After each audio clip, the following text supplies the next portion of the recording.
Hello, and how are you? I trust that you've been doing well. Once again, um, I've decided to share another video. I know it's been long since we discussed about primary socialization and secondary socialization. And today I will want us to dive deep into something else different. For those who do not know me, my name is Mr. John Botia, a teacher of psychology and sociology. And I also teach English. I guide students who are looking forward to pursue IELTS and OET for their English test proficiency, applying for opportunities abroad, US and the UK. So that's ideally in a nutshell who I am. So today I've decided to share with you that we're going to start off a masterclass on TikTok very soon. And on these TikTok masterclass sessions that we're going to have live, we are going to discuss quite a number of things. I know this will be very relevant, especially for teachers, parents, as well as students. And this is about navigating international curriculum and being in a position to transit from the local curriculum to international curriculum. What are some of the qualifications that are required, and how valuable for the students are these academic credentials in terms of IGCSE, AS, and L levels, and what opportunities do these certification present to the students.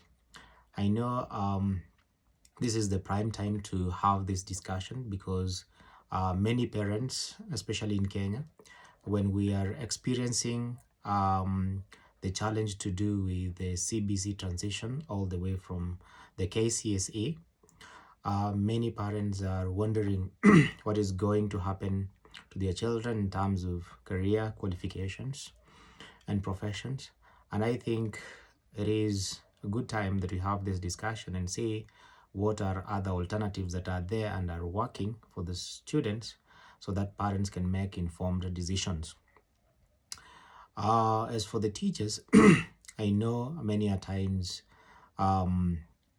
teachers are wondering, especially from the local curriculum, how do we get opportunities, especially in international schools in Kenya, and as well as abroad, may it be in the UAE, may it be in UK, may it be in the USA, may it be in Australia, may it be in China. How do we qualify to get these opportunities in teaching around these places? So our masterclass on TikTok will be discussing things to do with, for instance, understanding international education. What is international education? In details, can we get to understand what it is and how it works? What are some of the major international curriculum? Some of you might be very aware about the IGCSE, that is very common. International General Certificate of Secondary Education, that is very common.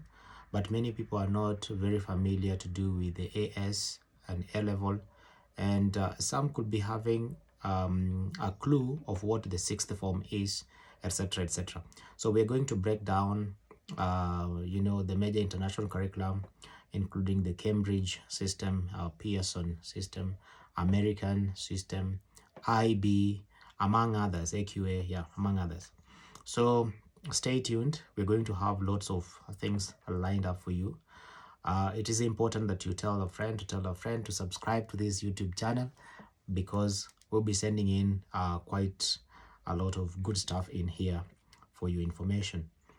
Still on part one of our discussion, we'll have a look at the comparison between international curriculum and the local curriculum. And this is just but to inform you to make an informed decision.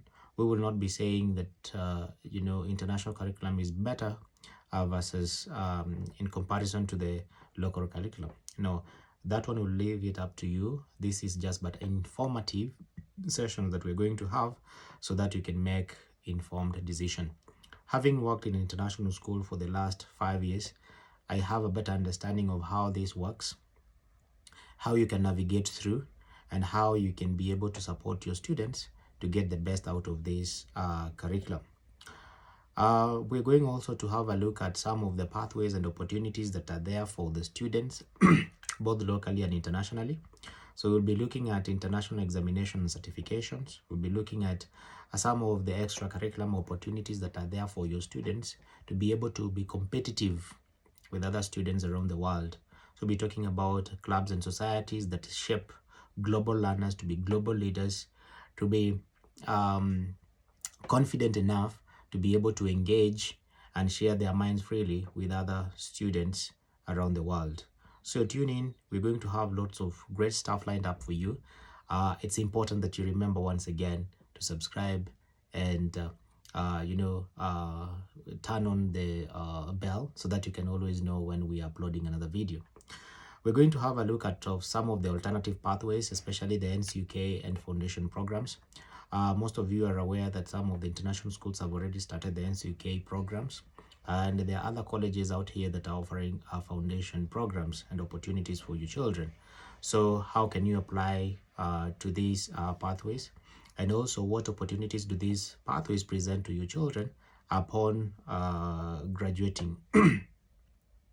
So we're going also to look at something else different, which is really important and which is really valuable. And parents, together with the teachers, I think you'll benefit a lot from this. This is about the culture of international school, safeguarding and student well-being.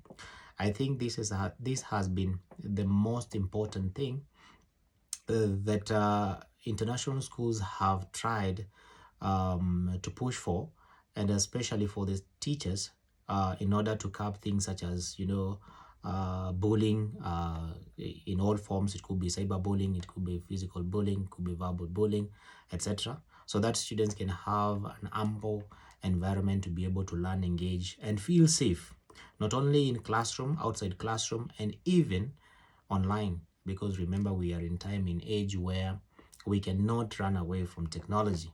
We can only learn how to use it better. So we are going to navigate through that. We will be able to see global and mixed cultures in international schools. As you're aware, most of the international schools have students from different cultures around the world. You'll have a school setup that has students of more than 3, 4, 5 nationalities, and therefore these students present different cultures. And how do these cultures integrate, and what are some of the benefits that your child will get as a result of interaction with students from other continent or other countries? We also are going to dive deep into safeguarding in international schools, which is key. Actually, this comes even fast before your qualifications. You need to be as a safeguarding specialist or a safeguarding lead or an individual who understands the safety of the children. You cannot be allowed to be around children if you do not understand how to safeguard them, how to protect them, etc. So you will have an informed session on this, so that you can be able to see what are some of the ways that you can pursue some of the professional development courses that are offered by either Cambridge, Pearson, or even KAIS in Kenya, that actually enlighten you on safety measures or safety protocols that international schools around the world observe, so that to ensure students are always safe for learning in schools. We're also going to look at students' well-being and mental health, which is really crucial. We know we are living in time and age where most of our children are interacting with the media. Most of the times, if they're not really controlled, you'll find that whatever they watch influence, how they feel, etc. And therefore, with the students' well-being, we need to know how to navigate around this. Mental health issues also have gone up. Statistics have shown that. And how best can we be able to provide a support to children so that they can always feel safe to speak up, and also to support their fellow students in a school setup. So we're going to dive deep also into details, so that you can be able to have a better understanding of what we are saying by student well-being and mental health. We're going also to check on another part, which is teaching in international schools, where we'll be enlightening qualified teachers and also teachers looking forward to graduate or new graduates rather, about who can teach in international schools and what is required of them to be able to teach in international schools.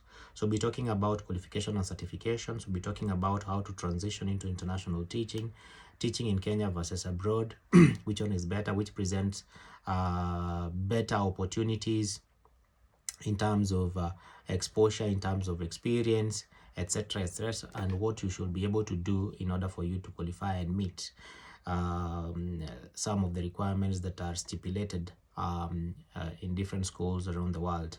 We'll be talking about how to design your CV as well as the cover letters so that you will be able to qualify for these opportunities.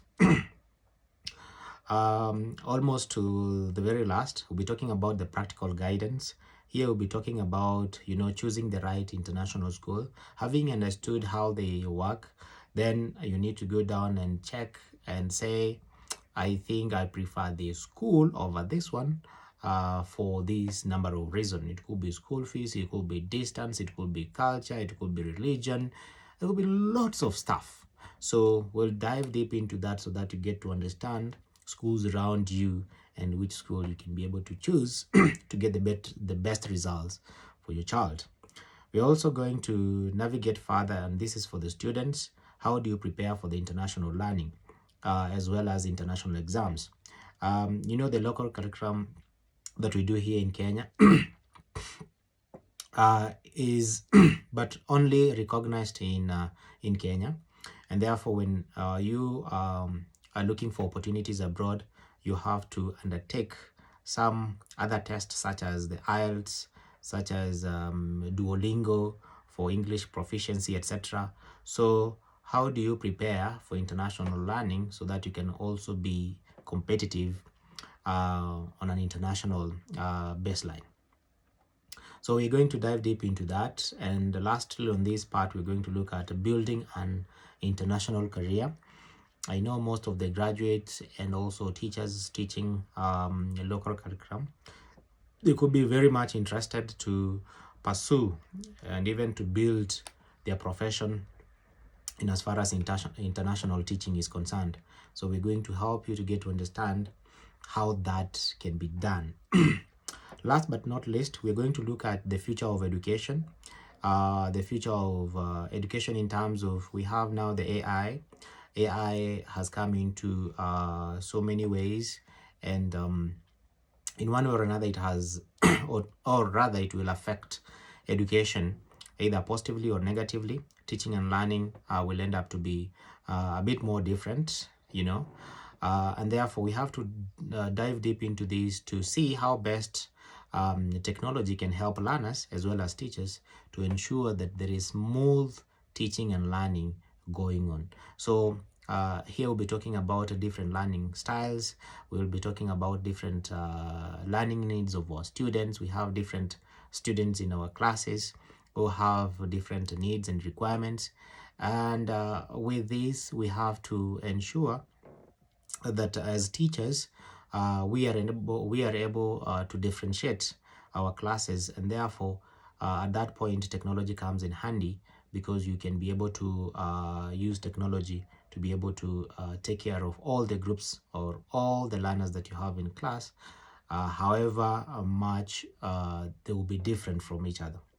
So this is just but an update of what we will be talking about on our TikTok lives together with my friend very soon. So keep tuned in, watch this video, and in case you have any question, please do not hesitate to put it on the comment section, as well as reach out to me on my number or my email, and I'll be glad to help you. I'm not charging at the moment, so this is free information, so that you can be able to be a bit ahead or a notch ahead from everyone else. So goodbye, and thank you so much for listening to me. Much appreciated. Have a wonderful Thursday.